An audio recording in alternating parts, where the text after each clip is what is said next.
So let's get right to the numbers for you. Unemployment still bogged down at a dismal 8.2%. 80,000 jobs were created. That's fewer than expected. It's one of the last monthly reports before the November election, and both the president and Romney campaigns are putting their spin on it as we speak. This hour, we're going to cut through all of that for you, though. Poppy Harlow is here to give us the bottom line on the new numbers. So break it down for us, Poppy. I think, Don, the bottom line is this is disappointing. This shows us 3 months in a row of really anemic jobs growth for the U.S. economy. We need to be creating 300 to 400,000 jobs a month consistently to bring unemployment down. That's not happening. But what stands out to me, Don, and what I think often doesn't get enough attention is how this is affecting minorities. So let me show you what I'm talking about here, all right? If we have an average unemployment rate of 8.2% in this country, that is not shared evenly across minority groups, okay? Blacks have 14.4% unemployment. Right now, that went up from May. It went up from 13.6%. Whites have 7.4%, so it's almost double that. Hispanics have 11%. That's a big problem overall. 12.7 Hey, million Poppy, hate to cut you off. We need to get to Mitt Romney now. He is speaking. Sure. Listen in. Middle-class families. It's consistent with what I've heard as I've gone across the country and met with families in their homes, in cafes and restaurants, and in break rooms. American families are struggling. There's a lot of misery in America today. And these numbers understate what people are feeling and the amount of pain which is occurring in middle-class America. Not only is the 8.2% number unacceptably high, and one that's been in place now for over 41 months, but in addition, if you look at the broader analysis of people who are out of work or have dropped out of the workforce, or that are underemployed in part-time jobs needing full-time work, it's almost 15% of the American public. And then there are those that are working, but are working in jobs well beneath their skill level, are working in multiple part-time jobs, kids that are coming out of college not being able to find work, veterans coming home not being able to do anything but stand on an unemployment line. These are very difficult times for the American people. There are other numbers that are troubling. The manufacturing reports of the last several weeks indicate that manufacturing is not growing either domestically or in our exports as we would have expected at this stage. And of course, that's a long-term trend that's very disturbing and troubling. The president's policies have clearly not been successful in reigniting this economy, in putting people back to work, in opening up manufacturing plants across the country. The heartland industries where manufacturing occurs are struggling by virtue of policies on the part of the president that have not worked. The highest corporate tax rates in the world do not create jobs. Highest regulatory burdens in our nation's history, those do not create jobs. Trade policies that have not opened up new markets for American goods, particularly in Latin America, those don't create new jobs. Failing to effectively crack down on China for cheating and stealing American jobs, that has not helped. The president's policies have not gotten America working again, and the president's going to have to stand up and take responsibility for it. I know he's been planning on going across the country and celebrating what he calls forward. Well, forward doesn't look a lot like forward to the millions and millions of families that are struggling today in this great country. It doesn't have to be this way. The president doesn't have a plan, hasn't proposed any new ideas to get the economy going. Just the same old ideas of the past that have failed. I have a plan. My plan calls for action that will get America working again and create good jobs, both near-term and long-term. It includes finally taking advantage of our energy resources, building the Keystone Pipeline, making sure we create energy jobs and we convince manufacturers that energy will be available and low cost in America. It means opening up new markets for American trade, particularly in Latin America, where the opportunities are extraordinary. It means cracking down on China when they cheat, making sure they don't steal our jobs unfairly.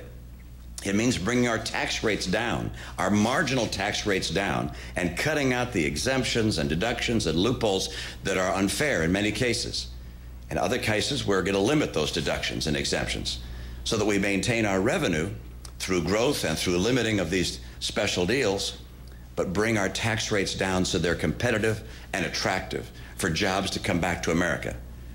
It means having a government that sees its role as encouraging enterprise rather than crushing it with a burden of new and unnecessary regulation and with outmoded regulations that haven't been cleaned up in years and years. And finally, it means having a health care plan that focuses on bringing down the cost of health care for American families, not just adding new expenses and new taxes to the American people.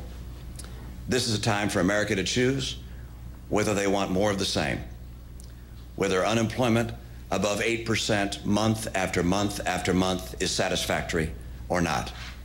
It doesn't have to be this way. America can do better, and this kick in the gut has got to end. Happy to take a couple of questions. Governor, what do you say to critics who say you're not being specific enough in your campaigns, playing it too safe, and that they want to hear some more specific policies? I don't say much to critics. I put out 59 steps for how I'd get the economy going, and I don't think I've seen any from the president that show what he's planning on doing. I've laid out my 59 steps, and take a look at them. I think you'll find them very specific. Again, going through them one by one, taking advantage of our energy resources, opening up federal lands for drilling, doubling the number of permits and licenses to take advantage of oil, natural gas, coal, stopping these extraordinary regulations in energy that are making those in the manufacturing sector fear they can't rely on low-cost American energy. Number two, opening up new markets in Latin America. The president hasn't done that. In 3.5 years, no new trade agreements.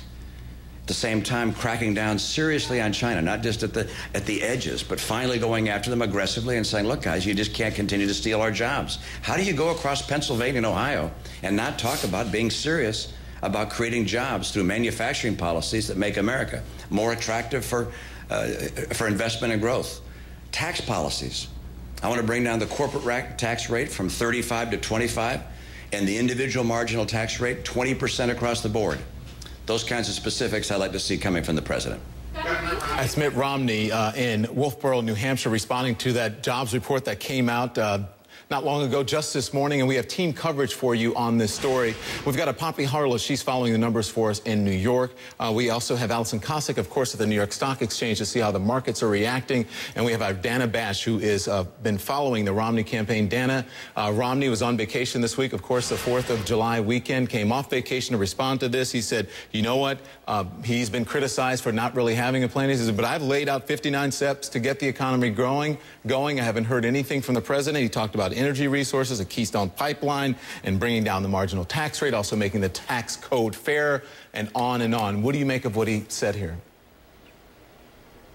Well, clearly he's trying to make the point that he has a plan, but big picture, whether or not he has a plan or not, what the Romney campaign is really banking on politically is the fact that people are just not happy with what they have right now, meaning the current president, President Obama.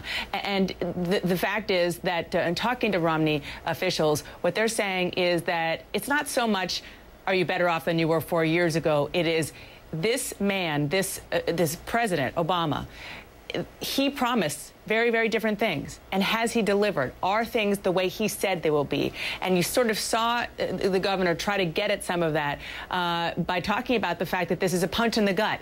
That was a very interesting and illustrative way to put it, especially since if you look back 4 years ago, talking to the Romney campaign, people did not expect to be punched in the gut heading into the next re-election cycle.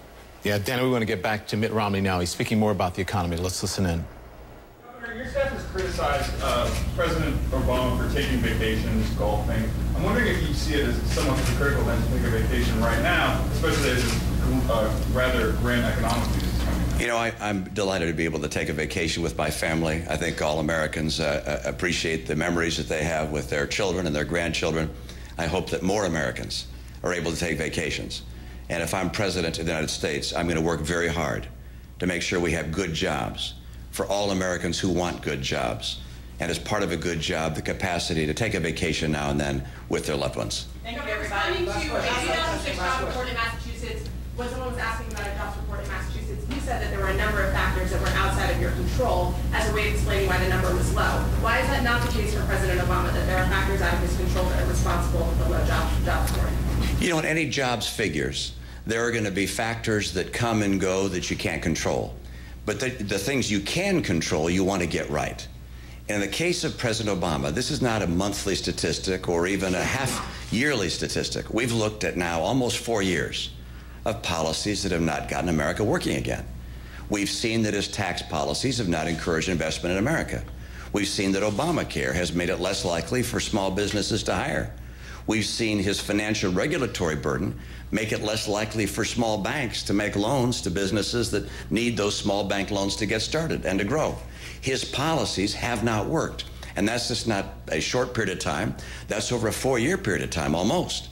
And the American people have now had a chance to see whether his policies will help America and help them and help people looking for jobs, or whether instead those policies are counterproductive when it comes to jobs. And I think the evidence is in again and again and again. Remember, the president at the beginning of his term predicted that if he was able to put in place his stimulus and his other policies, that they would be able to keep unemployment below 8%. 41 months above 8% pretty much defines lack of success. It has been a failed series of policies. Their prediction was unemployment would be at 5.6% now. Instead, it's 8.2%.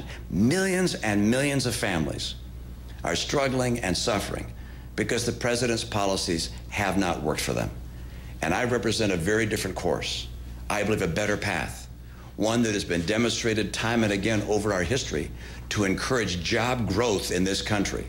And that's a very simple strategy. Keep the burdens down from government, encourage the dreamers to come to America, to invest in America. We do that again, you'll see America working again. Thanks so much. Again, that is Mitt Romney, Wolfeboro, New Hampshire. They're really giving a press conference. I want to bring in our players here, team coverage. We have Dana Bash. Dana Bash has been covering the Romney campaign. Poppy Harlow's in New York looking at the numbers for us, and of course at the New York Stock Exchange, as she is every day, is Allison Kosik. Dan, I want to get back to you because you were in the middle of a thought here. And I think it's interesting to see Romney in this light. It looked very presidential-looking press conference, right? We don't usually, he doesn't take questions a lot, but it is his job to do, in this particular instance, to downplay everything, to make it obviously as bad as he can. But I think the job numbers really do speak for themselves. Of course, there are other things around it, but it really does, and it paints a very bleak picture of the economy. Oh, there's no question. I think politically that bad, and this is unfortunate, but it's just the cold, hard reality, that bad jobs news for the country is good political news for Republicans.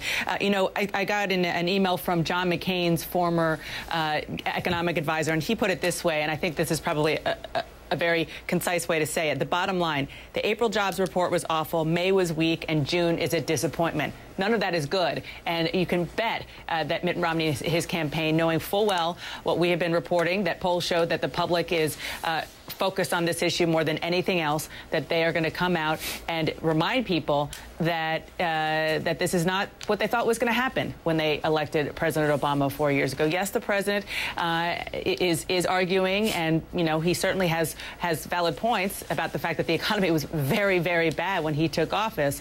But the question for voters out there, particularly those independent swing voters who actually at this point see Romney as more important and more of a leader on the economy than Obama, the Romney campaign needs to keep that out there and has to keep those independent voters on their side of the ledger, which is why he did break away from his vacation, didn't miss a beat. This was clearly planned for him to come out there with that kind of very carefully set backdrop, no question. Yeah, and you know, this is one of the last jobs reports before the election. Thank you very much, Dana Bash. Stand by. We may be getting back to you, but again, we're following breaking news here on CNN. Both the Romney campaign, the Obama campaign, President Obama responding to this dismal jobs report.